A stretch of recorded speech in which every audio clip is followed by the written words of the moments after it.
So recently there's been some absolutely disgusting drama that has emerged regarding the Roblox game FreeDraw and the owner behind it.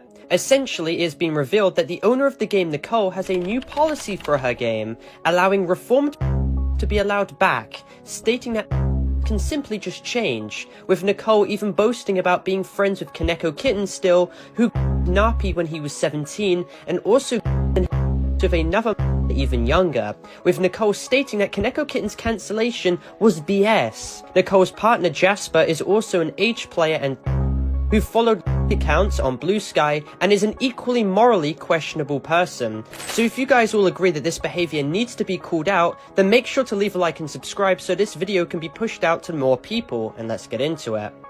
So essentially, this all started with a Twitter thread created by a former admin of the game, who showed numerous screenshots of Nicole, who is the owner of FreeDraw, bringing in a new, totally non-controversial policy, essentially welcoming back to the community with open arms, as long as they have simply just changed. Nicole is seen stating verbatim that since can change, therefore can. She then goes on to state that the worst person you can possibly think of can change, not citing any source or evidence, by the way. You just have to kind of take Nicole at their word here, that prolific can simply just change. Another massive red flag is Nicole's statement that according to them, we need to be more empathetic towards and that there is no such thing as a bad person, only bad actions. Well, there you have it, guys. Apparently, Peter Scully and Epstein weren't actually bad people according to Nicole. They only simply did bad actions, again and again and again and again and again and again.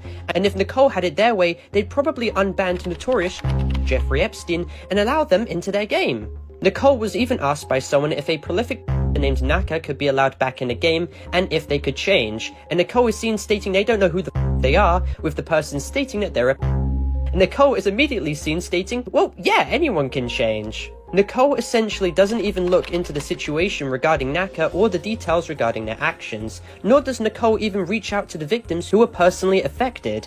Instead, they simply just shrug the entire situation off with the flimsy defense that, anyone can change, and off anyone who disagrees with them. I also love how Nicole suggests that they would just have to fill out and judge whether they're still a risk to the community, however provides no option on how they would ever be able to do that whatsoever, and even worse, they are risking the sanctity and safety of their own player base, who consists of predominantly Nicole's weak excuse of trying to feign the idea that a large majority of their player base are adults runs thin when considering the fact that many children lie about their age when signing up to Roblox, and it is undeniable regardless that children play their game. Reintroducing to a community with children is always a terrible idea, because more likely than not, they are simply just going to reoffend if you give them a little slap on the hand. It's even worse for Nicole because messages of theirs came out showing that they're still privately close friends with the infamous Roblox Kaneko Kitten, the same person who's from a 17-year-old named Nappy when he was 20, and then lied about it for numerous years, only until Nappy came out. Kaneko Kitten also self-admittedly a 16-year-old, sent them and eventually met up to them while they were 17 and he was about to turn 21, with a 3-year 9-month age gap between them. Nicole is also seen showing a blatant disregard to the victims as well by shoving their experiences under the rug and stating that Kaneko Kitten's cancellation was complete BS. What a stupid thing to say. Nicole is even seen still having Kaneko Kitten added on Roblox to this day, and even another disgusting Roblox developer named Who to Trust, who was exposed for openly with on Twitter while he was an adult discussing topics about their hair, and even being part of a Discord server that allowed to access W channels, where Who to Trust would be seen engaging in based discussions about hair and other degenerate 18+ topics. But if you think it's bad currently, it gets so much worse. Not only was Nicole sympathetic towards, was friends with some, and would be even willing to harm their own player base of to reintegrate offenders into their community, but they were also dating someone who's in their 30s while they themselves are 19, and this person that they're dating has a lot of skeletons in their closet too. Jasper, also known as Jaspup, is openly in a relationship with Nicole, and was the person who wrote the massive PR damage control statement which Nicole ended up posting, attempting to rewrite the situation and quell growing anger and disdain towards her for her disgusting empathetic stance she had towards. Such wonderful examples of this PR statement made involves them basically stating that they will limit any discussions about the situation. In other words, just politely, forcefully silencing anyone who dares speak out against them. They also now do a full 180 and now affirm that any person who is engaged in behavior will never be unbanned now. Oh really? Because only a couple days prior, they were seen affirming that people should be more empathetic towards, and they were even considering reintroducing a known back into the game under the premise that anyone can change. Even more ironic was that only a couple days later after this statement was made, and someone who drew in the game was only banned for 2 years in response, meaning in 2 years they could just come back after creating absolutely disgusting art in the game and exposing it to numerous children who were also present inside that same Roblox server. Even another user who'd drawn in the game, where of course children would be present in and being exposed to this content, had their permanent ban reduced to a month by Jasper. So who really is this Jasper person, and what exactly have they done themselves? Well, in a document released detailing their behavior, it shows that Jasper is an age play, and on their Blue Sky they are seen interacting with an account that makes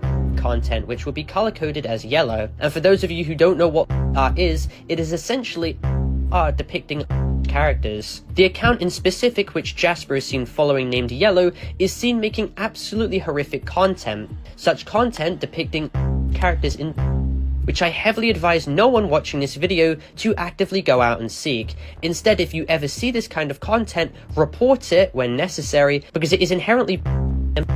Another account that Jasper is seen engaging with, which I'll name Purple, is said to create art pertaining to topics that I can't even read out loud. Jasper is also seen interacting with this account, which is actually their ex-partner. They are seen replying to the art of their furry characters together in some weird sister-sibling dynamic, and with both of them drawn as teens. Jasper is even seen following an alleged named Forlong 2. Jasper is then also seen engaging with people who created art, calling it super cute. Jasper is also seen interacting with another user who I'll name Green, which also posts absolutely disgusting art pertaining to material. I mean, the document shows numerous examples of these accounts that Jasper is seen interacting with having posted absolutely reprehensible art. I mean, the list just keeps going on. And keep in mind, this is a 30-year-old that Nicole is actively dating. It seems that Nicole's interest in forgiving isn't out the kindness of their heart, it's because they have saturated themselves in the company of numerous and has possibly been into the mindset of believing that the behavior is now somehow redeemable, or instead they're just as bad themselves and have a lot of things to hide, hence why they enjoy the company of objectively horrible people like Kaneko Kin. If you stay with the dogs, you're gonna get the fleas. Overall, this situation is extremely degenerate and just needed to be called out, and knowing how Nicole operates, they are obviously not going to cut Kaneko Kin or their disgusting partner off, and they will probably just continue to make excuses, belittle their actions, make some PR tweet, or just ignore the situation and silence anyone who comes out against them. But to any normal viewer who watches this video, you can see for yourself how repulsive this all actually is. And it is just yet another Roblox game that has fallen into the pits of degeneracy along with Animatronic World and Phantom Forces. I'd also like to credit Fooly Gruely for making a video comprehensively going over this situation too, so I recommend you watch that video as well because it's very, very well made. But anyway, for clarification as this video ends, this video is not intended for hate, harassment, or cyberbullying whatsoever. This video is instead intended for educational and informative purposes only, going over the entire situation as a whole in a documentary style context. I'd also like to clarify that this video is intended for more mature audiences as well, as more mature themes are actively being discussed, so viewer discretion is of course advised. All necessary content has been sufficiently blurred, and this video complies with all of YouTube's community guidelines. And with that all being said, thank you all for watching.